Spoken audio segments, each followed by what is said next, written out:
3 da Democracia de hoje discute o adoecimento mental da juventude. As nossas convidadas são Tereza Ribeiro, assistente social e professora da Universidade Estadual da Paraíba, e Rosinha Barbosa, professora do Departamento de Psicologia da Universidade Federal de Pernambuco. Tereza, os jovens estão adoecendo mais? Os jovens e toda a população, né? Tem adoecido mais, mas tem preocupado muito o adoecimento nos jovens por conta das manifestações, né? Há um aumento no número de suicídios, né? Porque é que se dá mais nessa faixa etária, né? Mas eles têm adoecido. Que é a faixa etária entre até os 19 anos, digamos, né? Então, assim, você tem um aumento considerável do número de suicídios que vão até os 19 ou até os 25 anos. Pessoas jovens que têm tanto tentado, né, suicídio, como têm consumado, né? E enquanto antes você tinha, historicamente, uma discussão do suicídio muito mais na terceira idade, né? Na terceira idade, isso já era uma preocupação, já existia uma discussão, né? Inclusive um debate científico sobre essa questão. Mas agora tem preocupado muito, porque os jovens, né, além de adoecer, eles parece que não encontram, né, muito significado nas coisas na atualidade. Essa passagem do adoecimento mental e do número de suicídios entre idosos e jovens, essa linha de descontinuidade se deu em que década do século XX? Especialmente, tem sido um processo, mas especialmente na última década, nas últimas 2 décadas. Então já no século XXI. Isso. Nas últimas 2 décadas é que isso tem se mostrado de uma forma muito preocupante, né?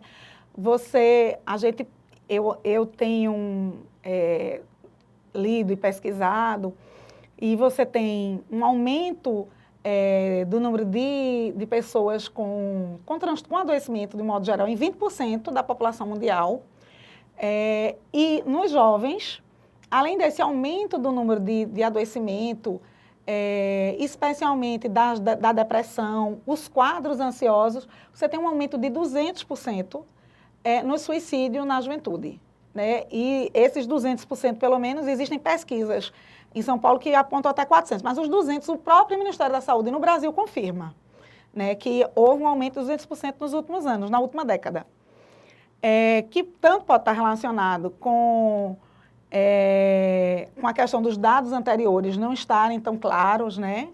Uma subnotificação, como também nós estamos vivendo uma realidade, né, de um modelo de desenvolvimento que tem colocado muito em xeque essa questão na juventude, né? As formas de social... Por quê? Quando a gente pensa em adoecimento e quando a gente pensa em adoecimento psíquico e suicídio, você vai para os... não são fenômenos monocausais. Existem várias, né, determinantes. Tanto os determinantes sociais e econômicos, como as questões mais subjetivas e culturais. Família, né, comunidade, as próprias questões do indivíduo. Só que nós estamos com um modelo de desenvolvimento econômico, né, em que a crise atual, enfim, que mexe com toda a sociabilidade, com todo o processo de reprodução social na atualidade, né? Você tem um modelo que não é só um modelo de forma de produzir, né? Mas que ele tem modificado as relações entre as pessoas, né? A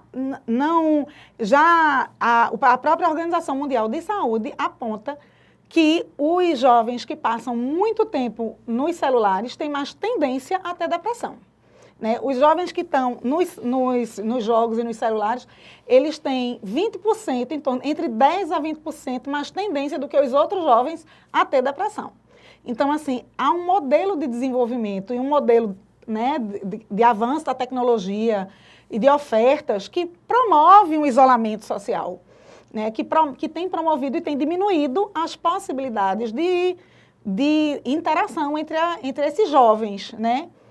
Ao mesmo tempo que há uma cobrança gigantesca de inserção no mercado de trabalho, né, de compra, há uma grande oferta de mercadorias, né, e o acesso a essas mercadorias às vezes não é tão facilitado.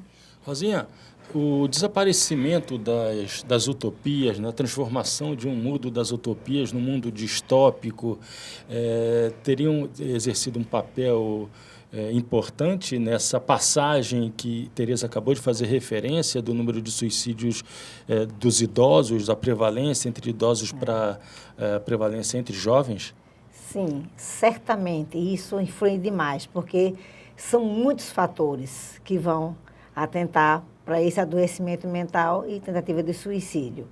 Então, você vê, no século passado, meados da década, então havia, mas a incidência era muito maior, era muito grande nas pessoas acima de 70 anos. E era porque perdia o trabalho, era porque estava se sentindo ocioso. Os amigos vão desaparecendo. Os amigos vão morrendo, então tinha muito a ver com isso. Então, há cerca de 3 décadas atrás, ou 2 décadas e meia, aí começa esse fenômeno da juventude. Então, o que é que a gente vê hoje? A família extensa. Hoje se resume, às vezes, a uma mãe e um filho ou 2 filhos. Aí não tem, então, você tem um contingente de mães solteiras que criam os filhos sozinhas. Os avós não dão assistência, os tios também. Então, você tem... Eles são criados muito só. Então, é tudo... As amizades são virtuais.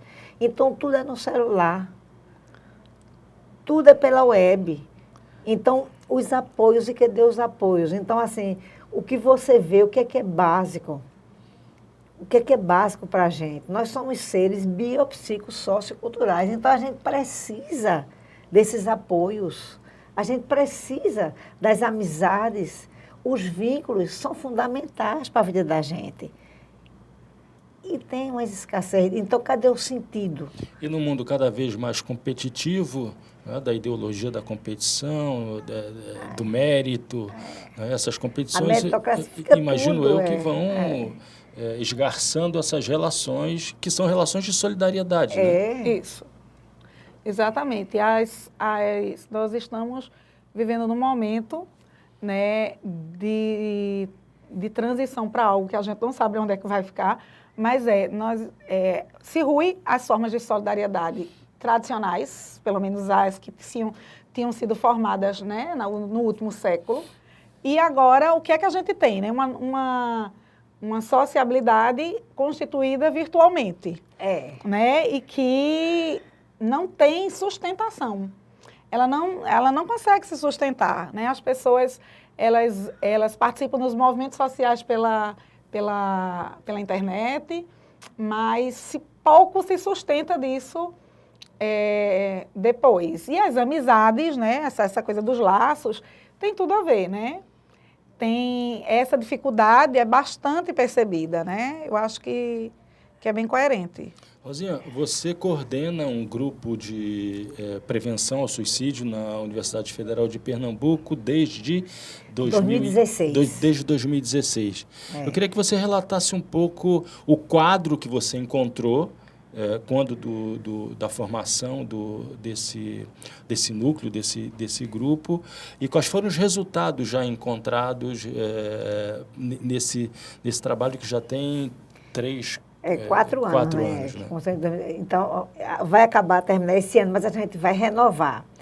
Então, nós começamos esse projeto, né, que é investigando ações que promovam a resiliência e previnam comportamentos suicidas.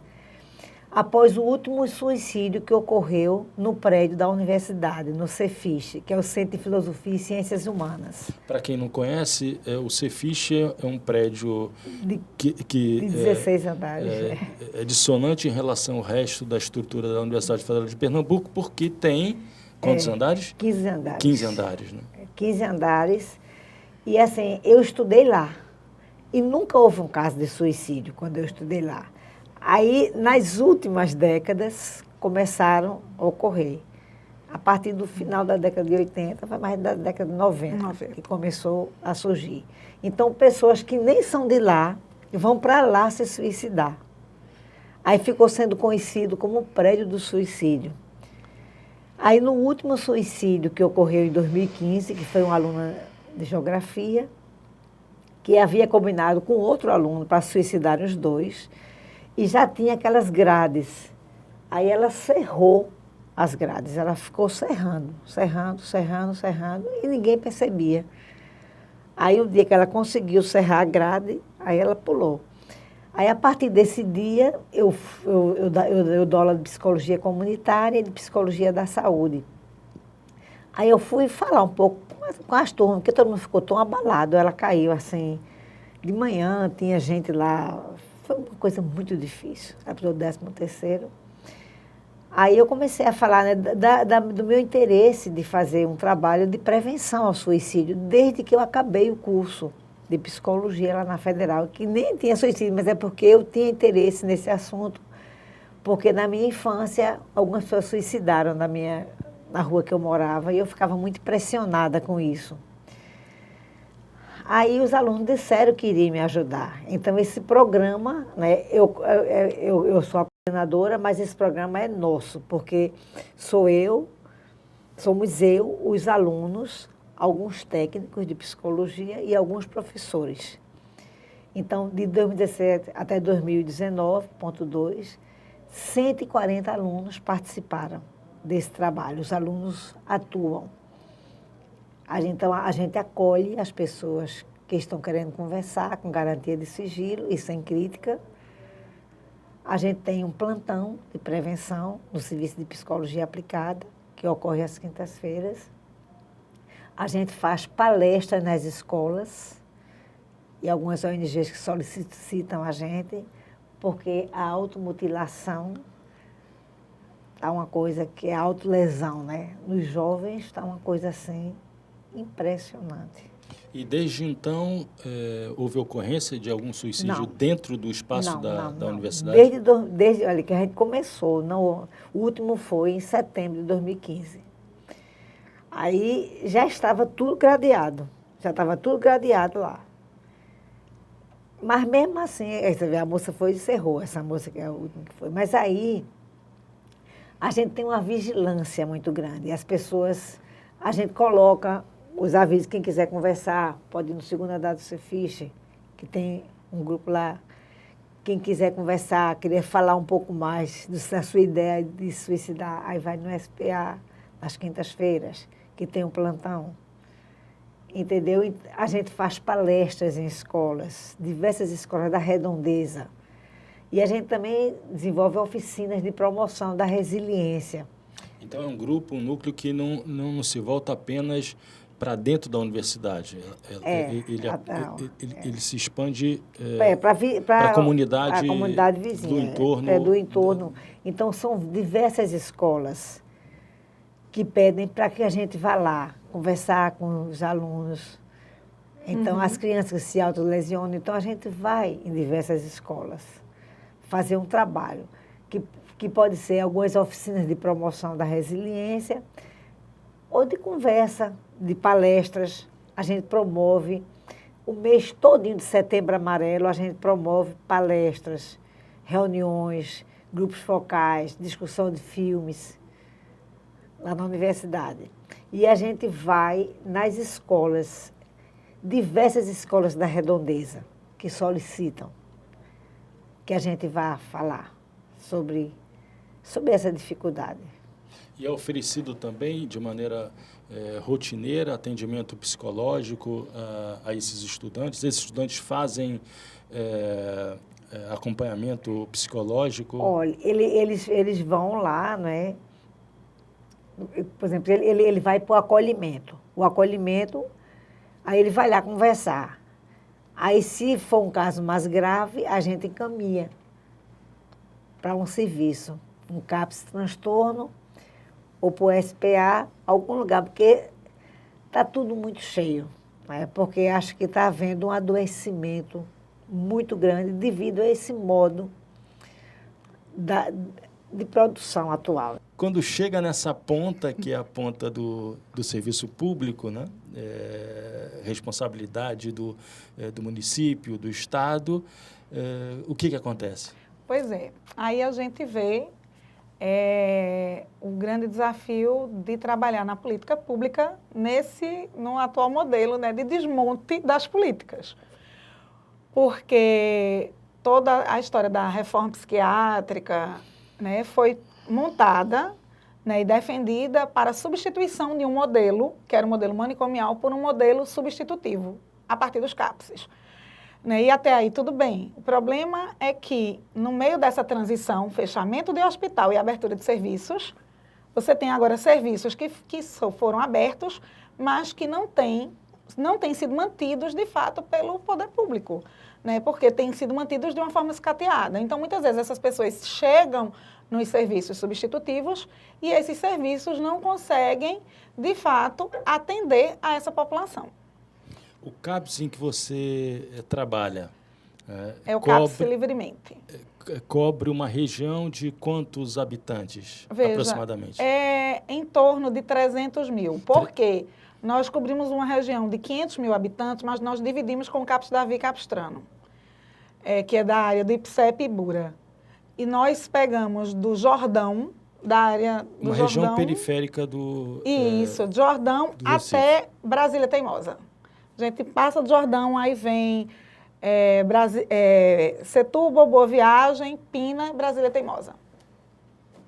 Então, é uma área em torno de 300, que é uma área bem populosa, e é uma área com, enfim, uma grande desigualdade social. E quantos profissionais, quantos psicólogos trabalham? Atualmente, só uma. Uma psicóloga? Uma psicóloga. E quantas assistentes sociais? 2 assistentes sociais. Nós tínhamos 3 psicólogas, mas uma pediu exoneração há mais de um ano e não foi substituída. E a outra, ela veio a falecer há 3 meses. E também não foi substituída e a gente não tem ainda, vai ter um concurso agora, mas assim, nós não sabemos se vai ter vaga para psicólogo lá.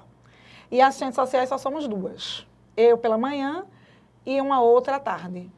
Eu ia perguntar o que acontece quando esses jovens chegam até o CAPS, mas o que acontece quando a população chega com transtornos mentais, com algum tipo de adoecimento mental ao CAPS? Veja, existe um acolhimento, uma escuta, né? As pessoas são escutadas, geralmente por quem está no plantão, né? Que geralmente é uma enfermeira que está no plantão. Então, as pessoas são escutadas, então, se ela entende, percebe que existe ali um adoecimento, essa pessoa é admitida, né? Quer dizer, se o adoecimento é, na verdade, para o CAPS, porque pode ser algo que seja para um ambulatório. E aí nós temos um outro problema que também é o sucateamento dos ambulatórios, né? Mas aí, enfim, a gente tem um modelo de ambulatório falido, né? E a prefeitura insiste nesse modelo falido, né? Em que o psiquiatra atende isoladamente, o psicólogo atende isoladamente, né? E, enfim, é um modelo que não dá conta. E você tem os CAPS, se a pessoa é para CAPS, ela fica admitida. Né? Eu trabalho num CAPS que a gente tem uma grande dificuldade de trabalhar com limite de vagas. A gente trabalha ainda, né, briga para trabalhar com o limite do outro. Né? Então, assim, se o sujeito chega e ele tem necessidade, ele vai ficar no serviço. Mas eu entendo que existem serviços que estão num estado de precarização tão grande que não há condição. Tem que ter um limite de vagas de entrada, né? Porque o serviço não consegue dar conta do sujeito que está precisando. Rosinha, voltando para a realidade da universidade, que na verdade está inserida dentro de uma realidade maior que da sociedade. A gente está falando aqui de juventude de uma maneira genérica, né?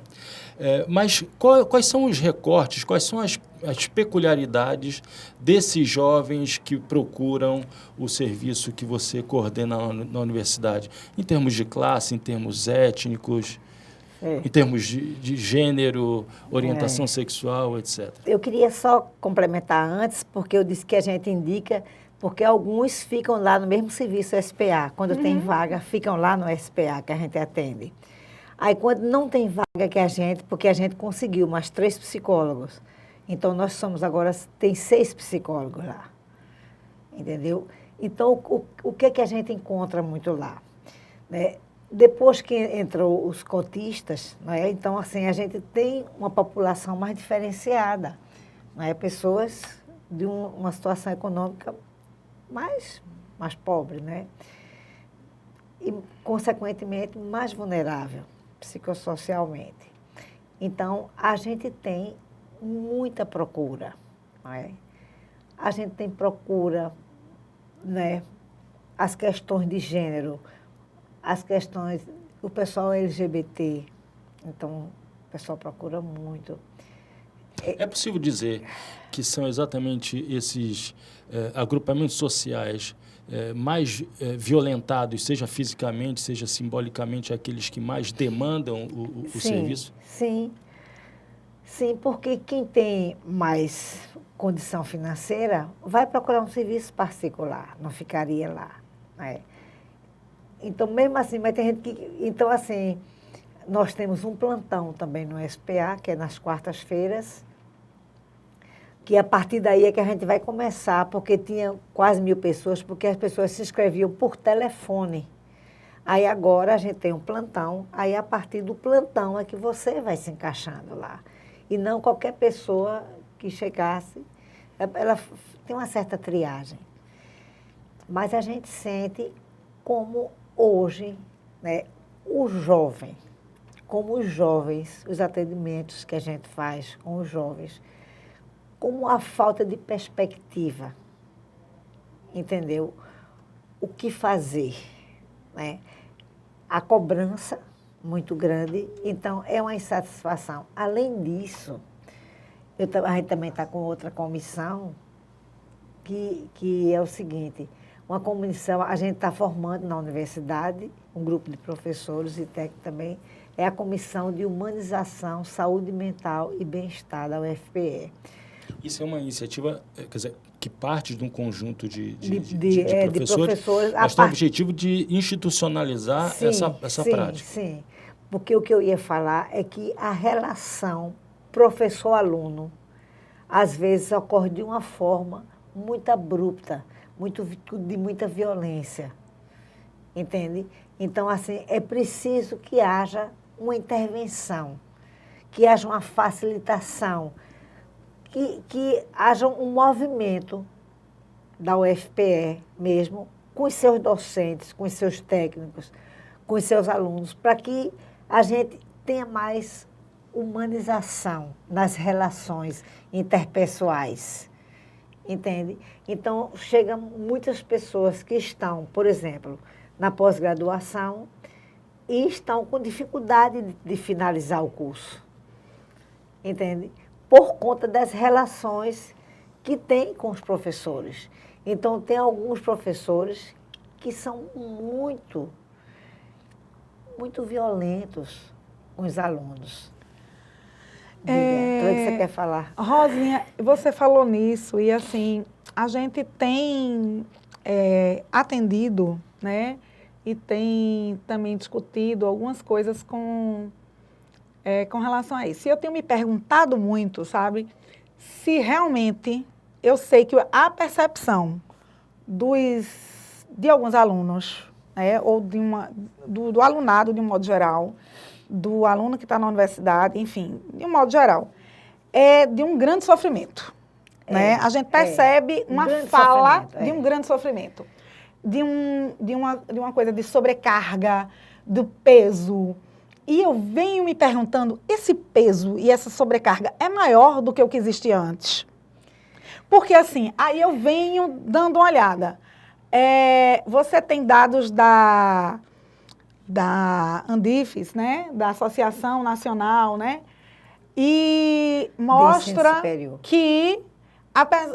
que vem do ensino superior, que vem aumentando o sofrimento dos estudantes, mas eles vêm falando também mais do peso que é estar na universidade, ao mesmo tempo, tem lido muito menos. Os estudantes têm lido menos, e aí, de um dia que vem, o peso não é só material, né? O peso não é material. E aí eu acho que a gente precisa discutir um pouco de onde é o peso, porque eu acho que a gente precisa pensar uma coisa mais aberta enquanto sociedade. Eu acho que a gente está num momento de sociedade em que as pessoas são muito cobradas, né? E aí isso envolve todos os setores. Uma Né? ideia de responsabilização individual. Isso, e aí fica... O indivíduo é responsável direto pelo seu fracasso. Exatamente. Exatamente. A gente está num momento disso, de muita individualização do sujeito. Então, assim, as pessoas sentem aquilo como seu e não conseguem analisar o que é que está acontecendo com essa sociedade atual. Né? Então, assim, é o meu fracasso, eu tenho que dar conta, eu só vou conseguir um emprego se eu entrar no mestrado, e as pessoas muitas vezes entram no mestrado não porque estão afim de estudar, porque estão querendo fazer o mestrado, mas muitas vezes porque é aquilo ali, é o passo para poder acessar o mercado. Né? Então, assim, eu preciso acessar o mercado, então eu preciso fazer isso. E só um minutinho, para complementar o que você está dizendo, é o seguinte, que o adoecimento não é só dos alunos, os professores também sofrem muita pressão. Exatamente. Você tem que publicar, você tem que fazer relatório, você tem que dar conta, não sei quantas turmas. Então, há um adoecimento, porque é muita cobrança de todos os lados. É uma cobrança. Mas esse quadro que vocês estão traçando aqui de maneira geral, ela, na verdade, reproduz aquilo que acontece na sociedade. Esferas, em todas as esferas. De E a maneira universidade geral. está dentro da sociedade. Né? Não podia ser diferente. Talvez o diferencial é que, dentro da universidade, se problematizam essas questões. Pense sobre isso que a gente está fazendo aqui nesse programa de hoje. Né? Mas o que fazer, Rosinha? Você tem uma experiência, Tereza também tem experiência nesse campo. Né?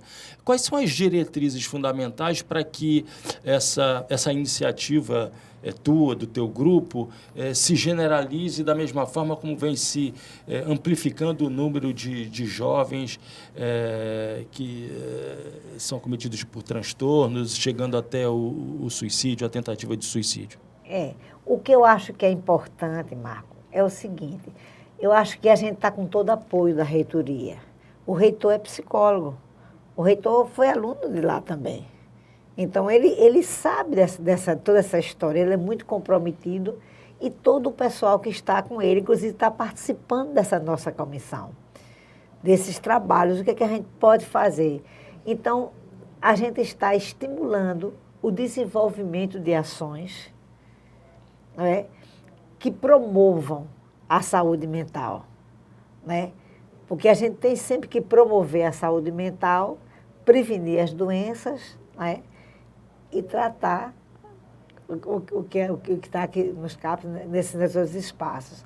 Mas que lá seja um espaço de cuidado, de acolhimento, de atenção integral à saúde. Então, está havendo esse movimento na universidade, né, que eu acho que é muito positivo. Então, por exemplo, no dia 19 vai ter uma exposição dos trabalhos, né, de uma parte dos trabalhos que estão sendo feitos, que leva em conta a humanização, a saúde mental. Então, está havendo uma exposição desse banner, né, sobre tudo que está havendo, para a gente divulgar e a gente dar apoio aos que estão sendo implementados. Então, tem um pessoal que faz reiki lá, tem diversos trabalhos que faz acolhimento em diversos centros, que eles mesmos se organizam para fazer os acolhimentos. Está havendo esse espaço na universidade e a gente está querendo promover mais e mais o debate sobre essa humanização. Como é que a gente pode ser mais? Como é que a gente pode ter mais tolerância? Como é que a gente pode ter mais cuidado com o outro? Como é que a gente pode cuidar da gente e cuidar do outro? Como é que a gente pode ser mais solidário?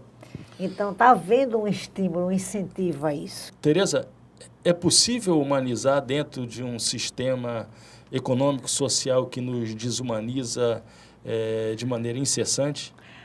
É muito difícil, né? É muito difícil porque é muito contraditório. Você tem, nesse modelo, toda uma hora a discussão da subjetividade sendo deslocada das condições materiais. É como se a subjetividade fosse algo à parte. e o sofrimento fosse individual daquele sujeito.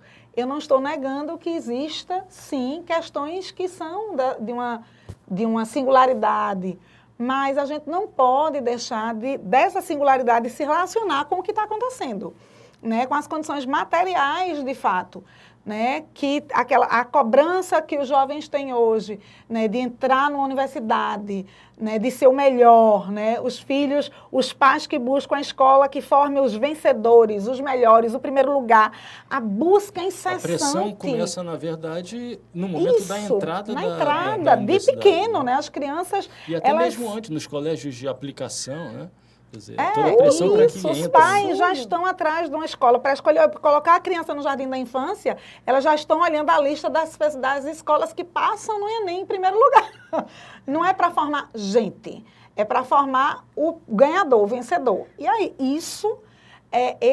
essa expectativa de formar o vencedor traz, evidentemente, algumas questões. E a universidade vira uma grande mercadoria nessa coisa. Incluída uma massa de perdedores, né? Isso.